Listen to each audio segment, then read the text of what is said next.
Hello everyone, today in this video lecture we are going to learn about the metals as toxins of lead, tin, zinc, aluminium, antimony, chromium, etc. In the earlier lecture we have gone through the metals of uh, I guess yeah mercury, arsenic and cadmium, their sources of contamination, toxicity level, as well as steps to eliminate them.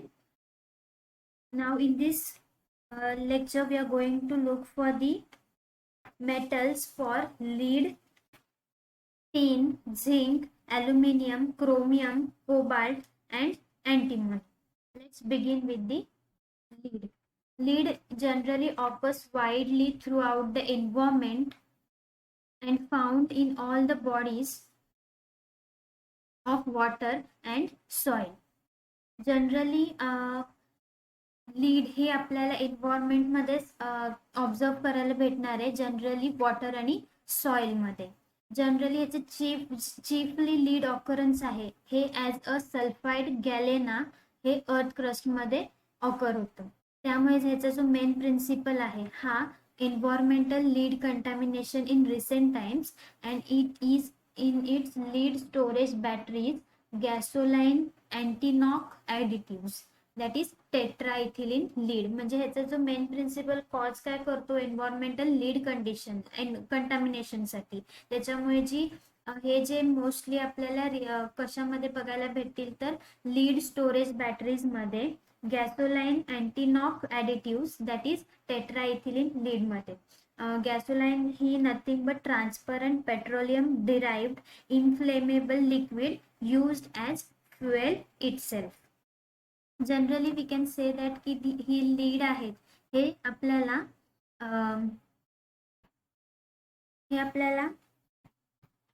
Environment कंडिशन्समध्येच found होणार आहेत. For example water आणि सॉइलमध्ये. हे mainly अर्थ क्रस्टमध्ये found occur होतात. त्याला chiefly name दिलेला आहे की सल्फाइड गॅलेना. आणि मेनली ह्याचं जो कंटॅमिनेशन आहे रिसेंट टाइम्समध्ये हे कशामध्ये आहे तर लीड स्टोरेज बॅटरीजमध्ये किंवा gasoline antiknock additives. Gasoline antiknock additives is also referred to as tetraethylene lead. आणि गॅसोलाईन म्हणजेच काय तर ट्रान्सपरंट पेट्रोलियम आहे जे फ्लेमेबल लिक्विड थ्रू डिराईव्ह झालेलं आहे आणि फ्युएल म्हणूनच यूज केलं जातं. जनरली गॅसोलाईन हे 2 to 4 gram of lead per gallon contain करतं. त्याच्यामुळे काय होतं की जे गॅसोलाईनचं हे कंटॅमिनेशन आहे हे जे लीड थ्रूच होतं. त्यामुळे लीड हा जो exhausted out the lead is exhausted out the tail pipe as a particulate from the gasoline. म्हणून लीड हा एक्झॉस्टेड करतो टेल पाईप थ्रू टू त्या पर्टिक्युलर गॅसोलाईनला. तर मेजर नॉन इंडस्ट्रियल सोर्स काय आहे या लीड कंटॅमिनेशनचा तर फूड अँड वॉटर. मग according to US public health service maximum limit in drinking water of lead is kept as 50 mg per litre.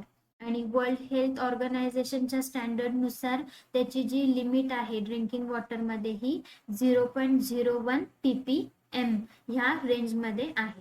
त्यामुळे जर नॅचरल लेवल आहे लीडची ही 0.3 ppb मराईन फिशमध्ये आपण अनालाइज करू शकतो किंवा ऑब्झर्व करू शकतो. आणि मोस्टली फिश हे गुड इंडिकेटर्स कन्सिडर केले जातात एन्व्हायरमेंट कंडिशनला ऑफ लीड. काही प्लांट आहेत फूड्सचे जे इंडस्ट्रियलाइज एरियामध्ये एक्झिबिट करतात. त्यांनी काय होतं की higher lead levels compare to food grow in remote areas. म्हणजे इंडस्ट्रियल एरियाज मधले जे प्लांट फूड्स आहेत हे हायर लीड लेवल एक्झिबिट करतात ॲज कम्पेअर टू रिमोट, म्हणजे इंडस्ट्रियलच्या बाहेरचे विलेज किंवा रिमोट एरियाज मध्ये ऑब्झर्व केले जातात. सो इन शॉर्ट काय आहे की लीड हे वाईडली आपल्याला ऑब्झर्व कुठे करायला भेटणार आहे तर वॉटर अँड सॉइल ह्याच्यामध्ये. आणि मेनली हे अर्थ क्रस्टमध्ये ऑकर होतं. त्याला जनरली हे सल्फाइड गॅलेना ह्या स्टेटमध्ये फाउंड होतं. आणि मेन प्रिन्सिपल आहे ह्या लीडचा, तो काय करतो की एन्व्हायरमेंटल लीड कंटॅमिनेशन मोस्टली आपल्याला कशामध्ये बघायला भेटणार आहे, तर lead storage bacteria and gasoline antiknock additive. Generally 2 to 4 gram of lead per gallon is contained in gasoline. While US public health सर्व्हिसचं मॅक्झिमम लिमिट किती ठेवलंय ड्रिंकिंग वॉटरमध्ये लीडचं, तर 50 mg पर लिटर. आणि वर्ल्ड हेल्थ ऑर्गनायझेशनचं स्टँडर्ड लिमिट किती आहे ड्रिंकिंग वॉटरमध्ये, तर 0.01 ppm. आणि नॅचरल लेवल म्हणजे नॅचरली एखादं लीड फूड प्रोडक्ट किंवा मराईन फिशमध्ये आपल्याला अनालाइज करायला भेटणार आहे ते 0.3 ppb असणार आहे. त्याचं मोड ऑफ टॉक्सिक ऍक्शन कसं असणार आहे की जे ऑर्गॅनिक लीड कंपाऊंड्स आहेत, फॉर एक्झाम्पल टेट्राइथिल लीड, ते रॅडिली ऑब्झर्व होतात गॅस्ट्रोइंटेस्टायनल ट्रॅकमध्ये. आणि त्याच्यामुळे काय होणार आहे की त्यांचं जे कॉन्सन्ट्रेशन आहे ते कशामध्ये होणार आहे, तर bone, liver, kidney, muscle and central nervous system. Just a second.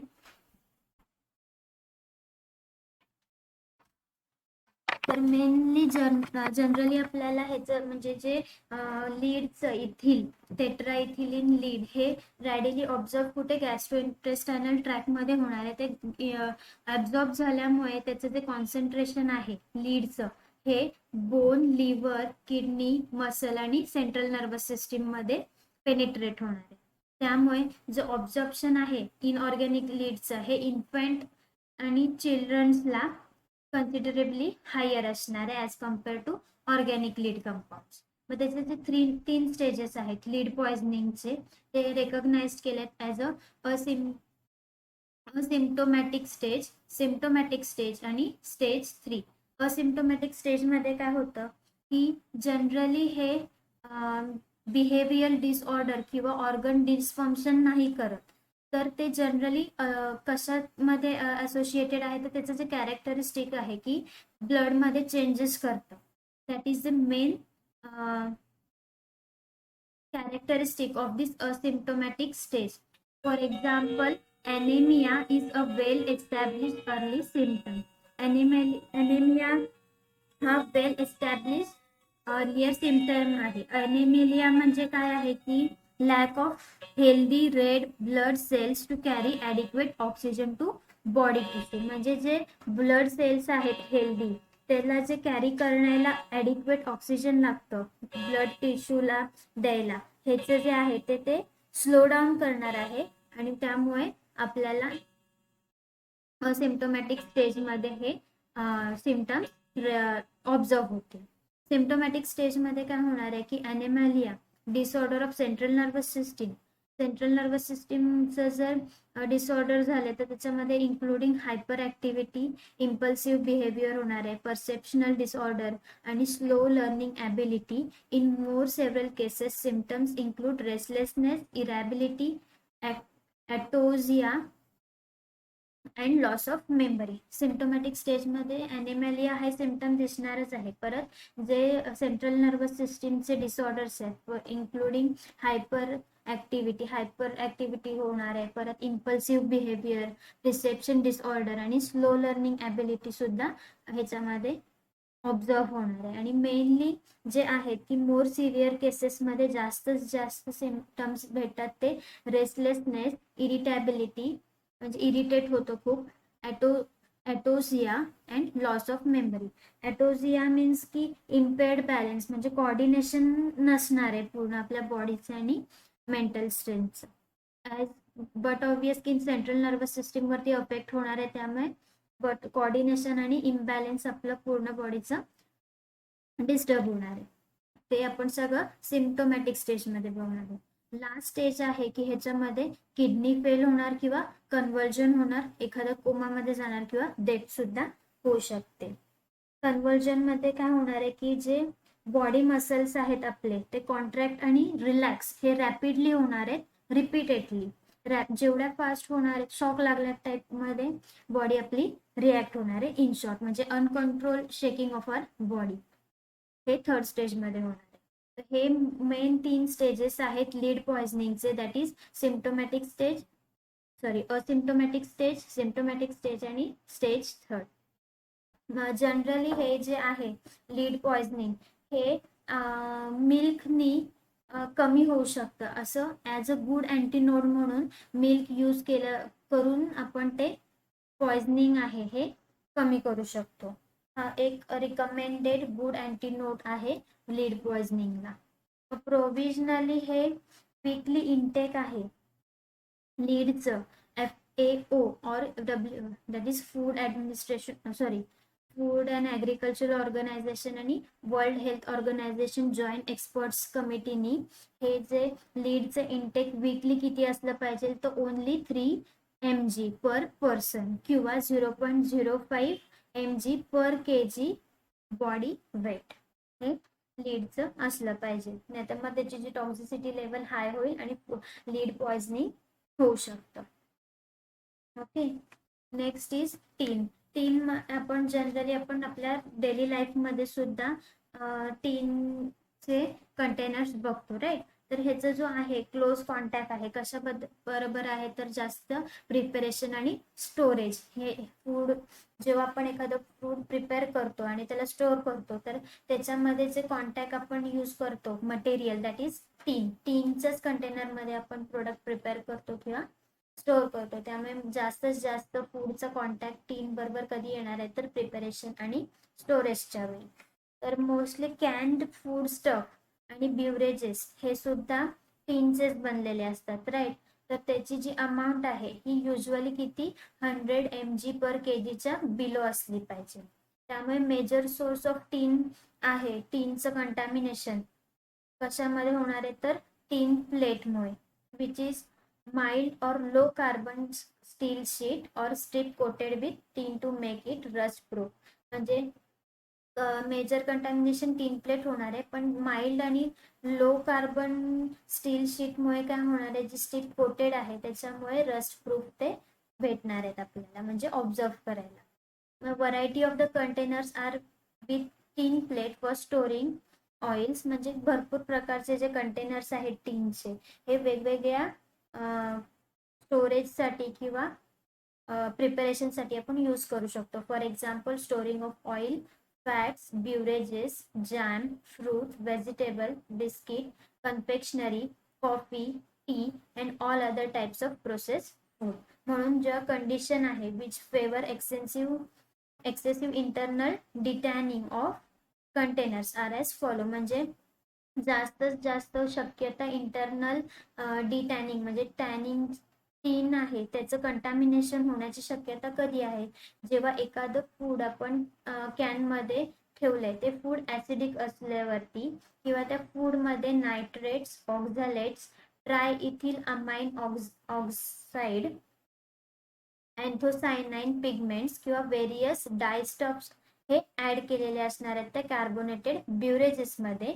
आणि कॉपर कॉपर आणि सर्टन सल्फर कंपाऊंड्स हे त्या फूडमध्ये प्रेझेंट असेल तर मग ते टीनला करोड करायला स्टार्ट करणार आहेत.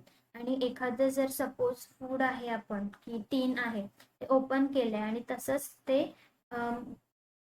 विदाउट क्लोजिंग तसंच आपण ते ठेवलं तर मग त्याच्यामधला जो आहे त्याच्यामध्ये मॉइश्चर चढणार आहे आणि त्यामुळे मॉइश्चरमुळे ते फूड सुद्धा डिस्पॉइल होणार आहे आणि टीनला करोजन लागण्याची शक्यता आहे. म्हणून डिझायरेबली आपण ते रिड्यूस कॅन फूड कशाने करू शकतो तर by making the cans from twice lacquered tin plate and later giving it the interiors if the can final spray coating. म्हणजे ट्वाइस लिक्युअर द्यायचं. म्हणजे काय लिक्युअर म्हणजे काय आहे की स्पेशल लिक्विड आहे जो पेंट केला जातो वूड किंवा मेटल्सला in order to protect that metal or to make the metal shiny. त्यासाठी हा जो ट्वाइस लिक्युअर यूज करणार आहोत आपण तो केला की त्याचं जे कंटॅमिनेशन आहे हे रिड्यूस होण्याचे चान्सेस आहेत किंवा आपण फायनल स्प्रे कोटिंग सुद्धा करू शकतो. हे जे लिक्युअर आणि इनॅमल हे आहेत हे यूज कशासाठी झालेले आहेत मेनली पर्पज काय आहे त्यांचा की ते नॉन टॉक्सिक असले पाहिजे from the odour and flavour. आणि म्हणूनच काय होणार आहे, ते रेजिस्ट करतात कॅन्ड फूड स्टफला. Generally we can say that this liqueur is based on the resins such as विनली और इपो रिझाइन्स. म्हणजे हे जे लिक्युअर्स आहे जनरली बेस्ड कशावरती झालेले आहेत, तर रिझाइन्स अँड विनली ऑफ इपो रिझाइन्स.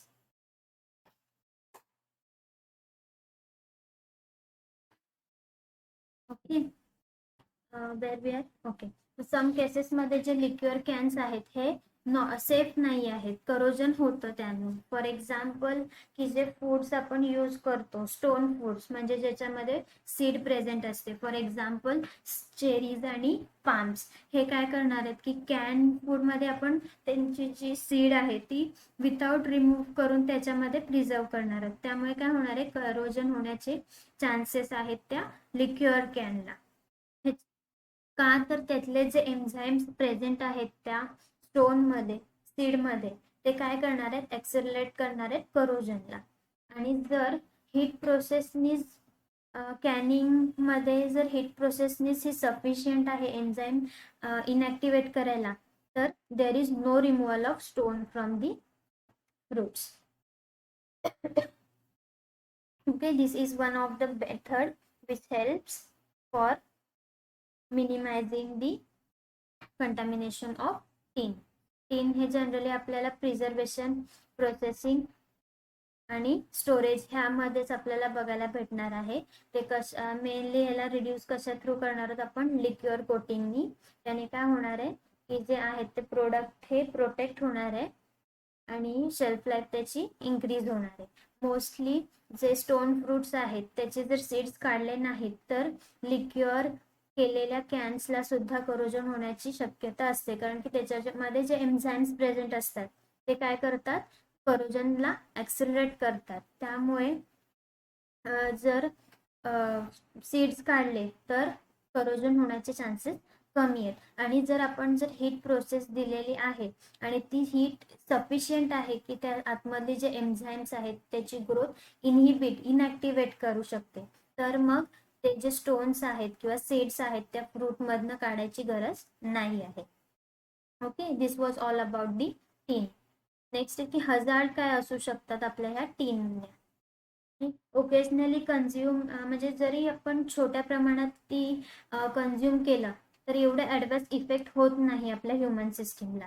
पण जर टॉक्सिसिटी लेवल म्हणजे 2 to 3 ग्राम ऑफ दी टीन आपण कन्झ्युम केलं तर आपल्याला टॉक्झिक आहे ते. त्यामुळे ह्याचा जो टॉक्झिक आहे त्याचे जे कळेल कधी की हे बाबा आपण 2 to 3 ग्राम ऑफ टीन आपल्याला कन्झ्युम केला आणि मग त्याचे जे ॲडवर्स इफेक्ट्स आहेत किंवा सिम्पटम्स आहेत ते काय काय असणार आहेत, तर severe headache, vomiting, photophobia, abdominal pain, dehydration and retention of urine. हे हजार्ड्स आहेत टीनचे. मायन्यूटमध्ये केलं तर काही एवढं जास्त इफेक्ट होत नाही ह्युमन सिस्टीमला, पण जर अराउंड 2 to 3 ग्राम ऑफ आपण जर ते इंटेक केलं तर मग ते टॉक्झिक होऊ शकतं आणि त्याच्यामुळे आपल्याला वेरियस सिम्पटम्स वेरियस कॉजेस होऊ शकतात. काय तर severe headache, vomiting, photophobia, abdominal pain, dehydration and retention of urine. Moving ahead for the zinc. Zinc हा मेटल आहे जो ऑलरेडी ड्रिंकिंग वॉटरमध्ये प्रेझेंट असतो आणि सॉइलमध्ये सुद्धा. त्यामुळे जो एक्सेस गेन आहे वेरियस फूड्सला such as cereals, milk, egg, fish, vegetable हा जास्त आहे इथे. त्यामुळे जेव्हा कंटिन्युअसली आपण एखादं small quantity of metal consume करतोय पण त्याला काही इफेक्ट नाहीये ऑन मॅन इन्फेक्ट्सला, पण it is essential for good health. Zinc हे आपल्याला बॉडीसाठी खूप इसेन्शियल आहे as a good or for the good health. पण त्याची जी टॉक्झिसिटी लेवल आहे जर हे हाय कॉन्सन्ट्रेशनमध्ये आपण सिंगल डोसमध्ये घेतलं तर ते आपल्यासाठी खूप टॉक्झिक आहे. त्यामुळे longer period of storage greater will be the amount of zinc dissolve by the food. जेवढ्यात जास्त आपण ते स्टोअर करू फूड झिंकच्या कंटेनरमध्ये तेवढेच झिंक डिझॉल्व होणार आहे फूडमध्ये ग्रेटर अमाऊंटमध्ये. म्हणून consistently smaller than the amount taken up by the food during cooking. So जेवढं आपल्याला कमी अमाऊंट मध्ये घेता येईल तेवढं आपण फूड कुकिंग मध्ये घेऊ शकतो. त्यामुळे ऍसिडिक फूड्स आहेत जे कुक केले झिंक वेसल मध्ये हे सुद्धा युजली कॉज झिंक पॉइझनिंग. म्हणजे ऍसिडिक फूड आपण जर कुक केले झिंक वेसल मध्ये तर झिंक पॉइझनिंग होण्याची शक्यता आहे. सिम्पटम्स जनरली की dizziness, vomiting, folic acid and diarrhoea. We can say that की डेझीनेस म्हणजे चक्कर येणे, vomiting everyone knows, folic acid म्हणजे काय की बाईल ऍसिडच आहे ते जनरली इनसोल्युबल इन वॉटर आणि डायरिया होण्याची शक्यता आहे.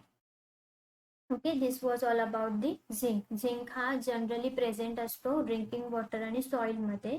सो हा आपल्या ह्युमनसाठी इसेन्शियल आहे गुड हेल्थसाठी. त्यामुळे small quantities of zinc can be consume. But ते जर हाय कॉन्सन्ट्रेशनमध्ये घेतलं तर जास्त टॉक्झिक होऊ शकतं अँड इट विल कॉज अस टॉक्झिसिटी. जेवढ्यात जास्त आपण झिंक वेसलमध्ये फूड स्टोअर करू तेवढ्याच मोठ्या प्रमाणात झिंक डिझॉल्व्ह होईल त्या फूडमध्ये. त्यामुळे जेवढंच स्मॉलर अमाऊंट आपण घेऊ तेवढंच चांगलं आहे कुकिंग म्हणजे फूडला जेवढं ड्युरिंग कुकिंग. पॉइझनिंग होऊ शकतं. त्याचे सिम्पटम्स काय आहेत तर डेझीनेस, वोमिटिंग आणि colic acid and diarrhoea. Okay, moving ahead with antimony. Antimony काय आहे की हा फूड पॉइझनिंग आहे ड्यू टू हा जस्ट रेअर बघायला भेटणार आहे food poisoning. It generally mild किंवा शॉर्ट ड्युरेशनसाठीच असतो. पण जर हा जो डिझॉल्व झाला चीप ह्याच्यामध्ये तर ऍसिड फूड्समध्ये जास्ती आपल्याला हा ऑब्झर्व करायला भेटतो. For example lemonade and vinegar. Okay, wine आणि बिअरमध्ये जे रबर ट्युबिंग्स थ्रू पास केले जातात वाईन किंवा बिअर त्याच्यामध्ये सुद्धा हा अँटीमोनी कंटॅमिनेशन होण्याची शक्यता आहे. आणि ह्याचे जो टॉक्झिसिटी आहे हा जनरली कसं ऑब्झर्व होतं तर हायर कॉन्सन्ट्रेशननुसार. सिम्पटम्स कुठले आहेत तर dryness of the throat, pain in swallowing, persistent nausea, occasional vomiting, loss of appetite and weight. Okay, ह्याचे जे सिम्पटम्स अँटोनॉमीज आहे sorry antimony. Okay, this was all about the antimony. Moving ahead with aluminium. Aluminium हा generally north इंडियामध्ये use केला जातो जास्त प्रमाणात डेकोरेशन ऑफ स्वीट मीटला. वरचे जे स्वीट मीट आहे त्याच्या टॉपवरती जी सिल्वर फॉईल यूज केली जाते ह्याच्यामध्ये सुद्धा ॲज अ डेकोरेटिव्ह टाईप म्हणून यूज केलं जातं. मग इन्स्टेड ऑफ सिल्वर म्हणजे कधी कधी सिल्वरच्या ऐवजी ॲल्युमिनियम फॉईल सुद्धा यूज केली जाते. त्याच्यामुळे काय होणार आहे की ते रिॲक्टिवेट ॲल्युमिनियम मेटल हे कन्झ्युम होणार आहेत आपल्यामध्ये आणि ते अनडिझायरेबल रिॲक्शन होणार आहे आपली डायजेस्टिव्ह ट्रॅकला आणि त्याच्यामुळे नॉर्मल फंक्शनिंग आहे हे डिस्टर्ब होणार आहे. त्यामुळे ॲल्युमिनियम कन्झम्पशन हे इनडायरेक्टली आपल्या डायजेस्टिव्ह ट्रॅकला डिस्टर्ब करणार आहे आणि आपलं जे बॉडी बॅलन्स आहे डिस्टर्ब करणार आहे, अनबॅलन्स करणार आहे. ओके, मोस्टली ॲल्युमिनियम सॉल्ट आहे म्हणजे ॲलम हा रिलेटिव्हली लार्ज अमाऊंटमध्ये आपल्याला बेकिंग पावडरमध्ये ऑब्झर्व होणार आहे. त्याच्यामुळे काय होणार आहे सेल्फ रायझिंग पल्स हे इंटरफेअर करणार आहेत आपल्या ग्रोथला आणि रिप्रोडक्टिव्ह फंक्शन्सला. हे एक्सपेरिमेंट्स ॲनिमलवरती केलेलं आहे आणि त्याच्यावरून हे कन्क्लुजन काढलंय. पण मॅनमध्ये जर ॲलम बेकिंग पावडर फाउंड झालं तर गॅस्ट्रिक ट्रबल आपल्याला कॉज होणार आहे. म्हणून PFA that is prevention of food adulteration act रूलनुसार काय होणार आहे use of acid compounds of alum in baking powder हे परमिटेबल लिमिटनुसारच यूज करता येणार आहे. This is all about the aluminium. ह्याचं जस्ट एवढंच आहे की ह्याचं जर अनडिझायरेबल रिॲक्शन होणार आहे आपल्या डायजेस्टिव्ह ट्रॅकला आणि जे फंक्शनिंग आहे ते डिस्टर्ब करणार आहे.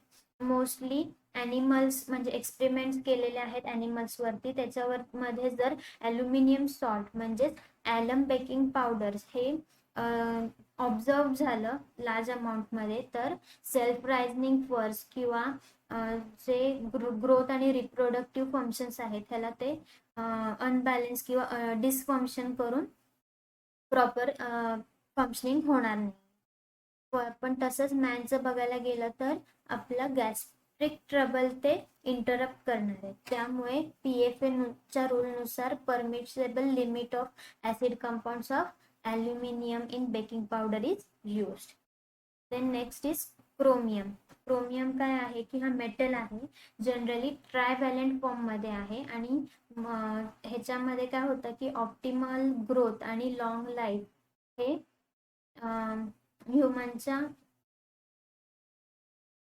ह्युमनच्या ह्याच्यासाठी यूज होतं. म्हणजे ह्युमनच्या ऑप्टिमल ग्रोथसाठी आणि लॉंग लाईफसाठी ट्रायव्हॅलंट फॉर्म जो आहे क्रोमियमचा हा ह्युमनच्या बॉडीमध्ये रिक्वायर्ड आहे. But when it is present in toxicity very small quantity it definitely leads to the danger. म्हणून practices of the polishing whole turmeric with the bright yellow lead chromate is there for fraught with the serious consequences such as chromium in chromate is hexavalent. म्हणजे आधी टर्मरिकला bright yellow lead chromate सोबत polishing करायचे, पण letter त्यांचे जे consequences आहेत हे serious consequences observe झाले. जो क्रोमियम आहे इन क्रोमेट हा हेक्झाव्हॅलेंट असल्यामुळे तो स्वतः डेंजरस आहे. त्यामुळे जो इनफॅक्ट लीड क्रोमेट हे 2 टॉक्सिक लीड सॉल्ट्स ऑब्झर्व होणार आहेत आणि ते डेंजरस आहे. हे ऑल अबाउट क्रोमियम. नंतर कोबाल्ट सुद्धा आपल्या इसेन्शियल गुड फूड म्हणजे गुड हेल्थसाठी इसेन्शियल आहे, तो कन्झ्युम केला पाहिजे. पण हा जो आहे जो मेन पॉवरफुल काय करतो की फॉर्म्युलेशन ऑफ दी स्टिम्युलेट्स करतो आपल्या ब्लडला फॉर्मेशन करण्यासाठी आणि Wien ingested in large amount it becomes toxic. So many केसेसमध्ये कार्डिओपॅथी किंवा some of them fatal have been reported as a result of drinking beer contaminated metals. म्हणजे कार्डिओपॅथी म्हणजे काय, disorder of the heart. Fatal याने death टाईपच आहे. And then it has म्हणजे report झालेला आहे की drinking contaminated of this cobalt त्याच्यामुळे हे डिसीजेस झालेले आहेत. हे जे मेटल्स आहेत lead, tin, zinc, antimony, aluminium, chromium and cobalt हे मेटल्स आहेत ते आपल्या बॉडीला इसेन्शियल मेटल्स आहेत. फर्स्ट लेक्चरला सांगताना तुम्हाला सांगितलेलं की हे जे इसेन्शियल मेटल्स आहेत ते आपल्यासाठी युजफुल आहेत for our growth and regulation of our body. आणि जे नॉन इसेन्शियल आहेत ते काल आपण बघितले, that is arsenic, mercury, cadmium and yes तीनच. हे 3 आहेत ते नॉन इसेन्शियल आहेत आणि त्याचं जर आपण कन्झ्युम केलं तर they are very dangerous as compare to this essential metals. Okay, so in this lecture we are going to learn in here itself. Okay, metals which are essential for our health are tin, zinc, antimony, aluminium, chromium and cobalt. They are essential for our growth and regulation of our good health. But when they are consumed in large amount, they converts into toxicity by causing various health consequences or diseases. So while consuming any external tablets which are essential or which needs to fulfill our minor nutrients, so it is our duty to look for it and to control. means आपलं जे आहे ते पूर्ण त्याचं लक्ष द्यायला पाहिजे की त्याचा जो डोस आहे हा जास्त होत आहे की नाही. ॲट अ परमिसिबल लिमिट थ्रूच आपल्याला ते इनटेक किंवा कन्झ्युम करायचं. Okay, thank you.